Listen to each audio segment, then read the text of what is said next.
আসসালামু আলাইকুম। আশা করি সবাই ভালো আছেন। আলহামদুলিল্লাহ আমি আল্লাহর রহমতে অনেক ভালো আছি। আমিও সবসময় দোয়া করি আপনারা সবাই অনেক বেশি ভালো থাকেন, সুস্থ থাকেন। যাই হোক, আজকে আমি যাচ্ছি একটা বিয়ের অনুষ্ঠানে, এই জন্য এখন রেডি হচ্ছি।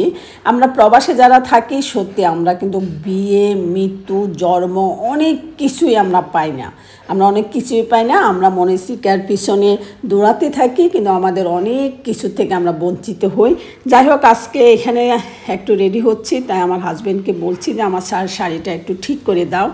আর এখন একটা কথাই বারবার মাথায় আসতেছে যে সত্যি আমরা আমাদের সন্তানদেরকে বড় করতে গিয়ে এই ব্যক্তিটার সাথে আমরা কতদিন ঝগড়া করছি, কত রাত ঝগড়া করে রাগ করে কথা না বলে কাটিয়েছি। অথচ আজকে সেই সন্তানরা প্রয়োজনের তাগিদে দূরে, হয়তোবা কেউ লেখাপড়ার জন্য, কেউ জীবিকা অর্জন করার জন্য মা বাবাকে একা রেখে দূরে থাকতে হয়, ছেলে বা মেয়ে যাই হোক। কিন্তু অথচ আমরা এই সন্তানদের জন্য এই ব্যক্তিটার সাথে, স্বামী নামের এই ব্যক্তিটার সাথে আমরা কত খারাপ ব্যবহার করি, দুইজনের দোষে। কখনো হয়তো বা আমার দোষ, কখনো হয়তো বা স্বামীদের দোষ থাকে।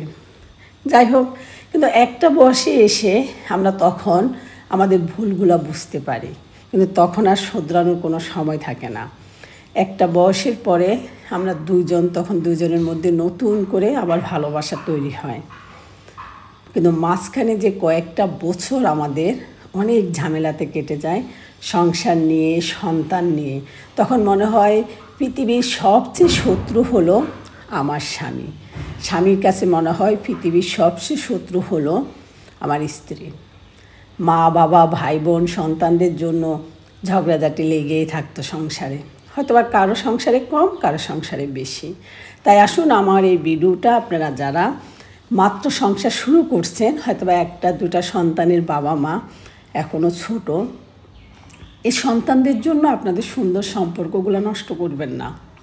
অনেক সময় দেখা যায় আমরা আমাদের সন্তানদের জন্য আমাদের দুইজনের মধ্যে ঝামেলা হয়। দেখা গেছে হয়তো বা সন্তান কান্না করতেছে, খাওয়াতে দেরি হচ্ছে, বা সন্তান দুষ্টামি করছে, বাবা হয়তো বা একটু ধমক দিচ্ছে, মা সহ্য হচ্ছে না, মা ধমক দিচ্ছে, বাবা সহ্য হচ্ছে না।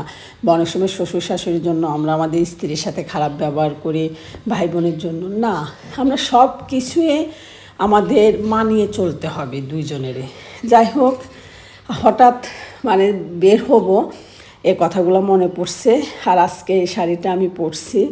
এই শাড়িটা কেনার পরে আজকে আমি দ্বিতীয় দিনে পরছি। ম্যারেজ ডে উপলক্ষে কিনছিলাম 2 বছর আগে, ওই দিন পরলাম আর আজকে।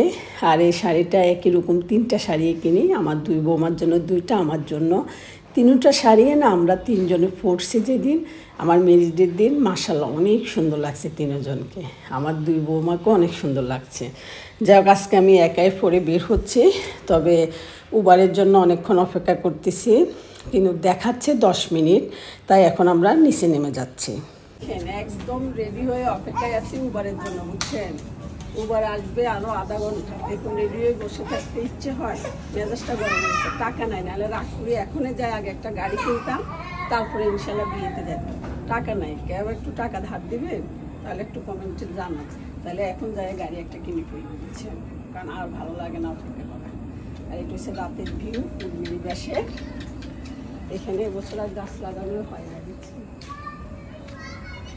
এ হয়েছে আমার পুরো বাড়ি অন্ধকার আলো। এই কুকুরটা আমার বাড়ি পাহারা দেয়। আমি থাকি না, মাঝে মাঝে আসি, মাঝে মাঝে বলতে বছরে একবার আসি, কিন্তু সে না আমাকে ভুলে না। আমি যখনই নিচে নামবো আমার কাছে আসে, আর আমিও তার জন্য একটু খাবারের জোগাড় করে রাখি। আসুন, আমরা কুকুর দেখলে খাবার দিই বা না দিই তাদেরকে আঘাত করব না, কারণ তাদেরও তো পেট আছে, তাদেরও ক্ষুধা আছে। পারলে একটু খাবার দিবেন, না পারলে সুন্দর করে তাড়িয়ে দিবেন। কারণ রাস্তাঘাটে অনেক কুকুর দেখি, কারো পা ভাঙা, হাত ভাঙা, খুবই খারাপ লাগে দেখতে। যাই হোক, আল্লাহর নাম নিয়ে রওনা দিলাম, দেখা যাক কতক্ষণ সময় লাগে। আমার হাজব্যান্ডের একটা বদ অভ্যাস আপনাদের সাথে শেয়ার করছি। যখন সে ঢাকা শহরে বের হয় জ্যামে আটকে, তখন আমার মাথাটা শেষ হয়ে যায় তার প্যান প্যানানিতে। জ্যাম হয় যারা, এই যে ওনারা তো গাড়ি বাংলাদেশে তো কেউ রাস্তা মানে না। বাম দিকে যারা উঠিতে হইব এরও ডান দিকে থাকে, ডান দিকে যারা উঠিতে পারে বাম দিকে থাকে মানে এলোমেলো। এখন ওই যে ডান দিয়ে বামে যাইতে লাগলে মনে করেন এখানে 1 মিনিট স্লো মানে এত বড় বাস এটা যাইবো বাম দিকে, এত ডান দিকে খারাপ হয়েছে তো হেতে এবার বাম দিকে আইতে গেলে এবারে শেষে যারা আছে এরা খারাপ থাকতে একটু চুপ করে সামনের জ্যাম দেখো আমার মতন জাম তো আরো 9 মিনিট আমার কান টান সব আরো 9 মিনিট হয়ে গেছে তোমার 9 মিনিট লাগবে। অবশেষে বিয়ে বাড়িতে আসছি বুঝছেন, বিয়ে বাড়ি না, এটা হচ্ছে হোটেল 71। দাঁড়াও একটু সামনে দিয়ে দুপুরে নিয়ে ওই যে দেখেন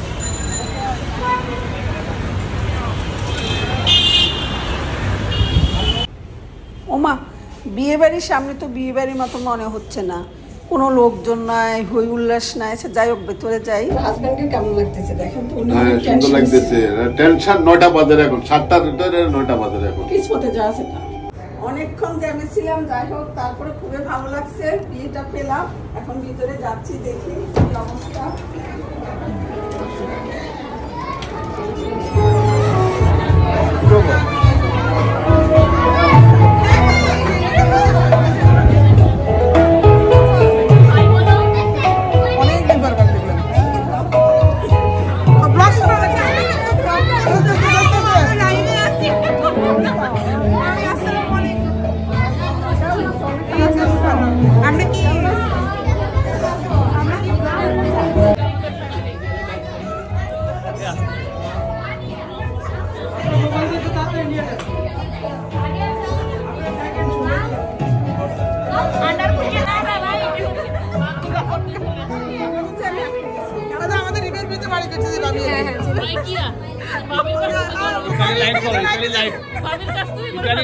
কালকে আবার তোমরা একটু পরে ফেসবুকে দেবে, সারা ওয়ার্ল্ডে ছড়াই যাবে এটা। ইটালি লাইভ ভাবিয়া দেখছে।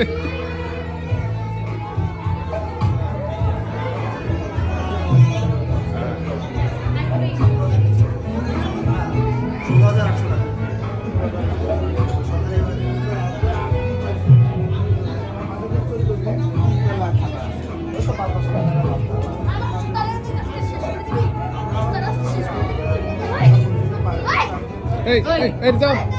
Sure. Hey, video করছিস।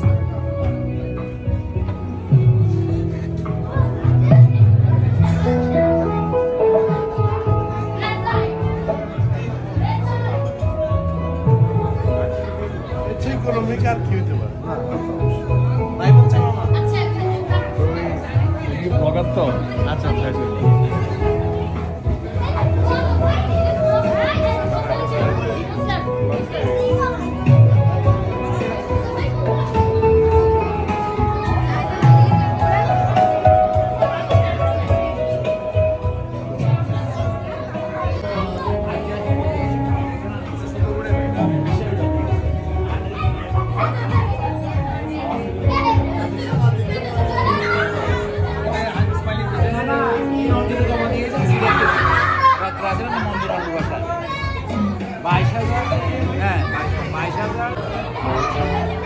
আমার দিকে তাকাই সবাই।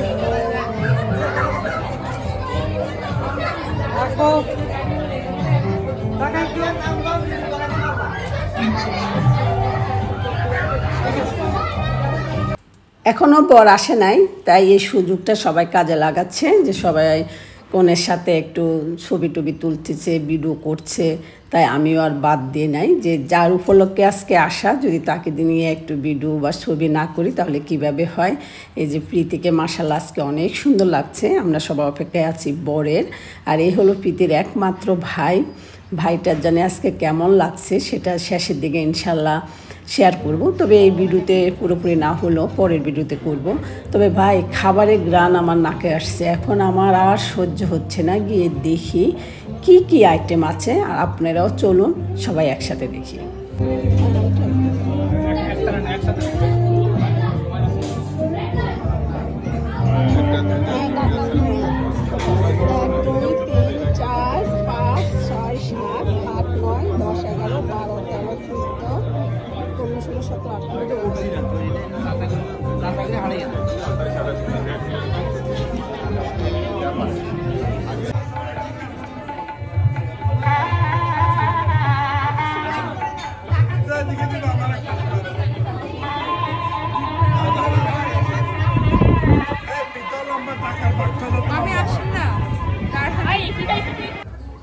বিয়েবাড়ির অন্যতম একটা আনন্দ মুহূর্ত হলো বরকে ফিতা ধরা গেটের মধ্যে।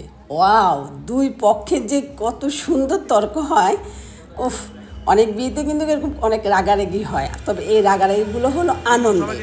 তাহলে আর কি, আমি পরবর্তী বর আসার পরে এবং কনেকে বিদায় দেওয়া সব কিছু থাকবে পরবর্তী ভিডিওতে, কারণ একটা ভিডিওতে যদি আমি সব তুলে ধরতে যাই তাহলে কিন্তু বিশাল বড় হয়ে যায়, তখন আপনাদের সময় নষ্ট হবে।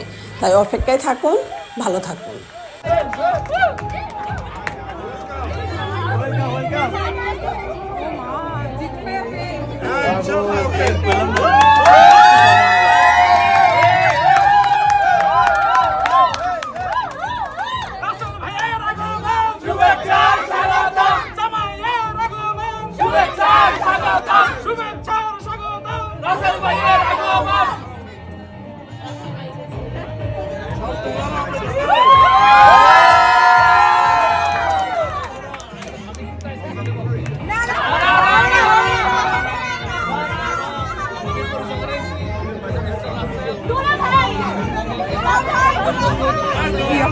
দিবা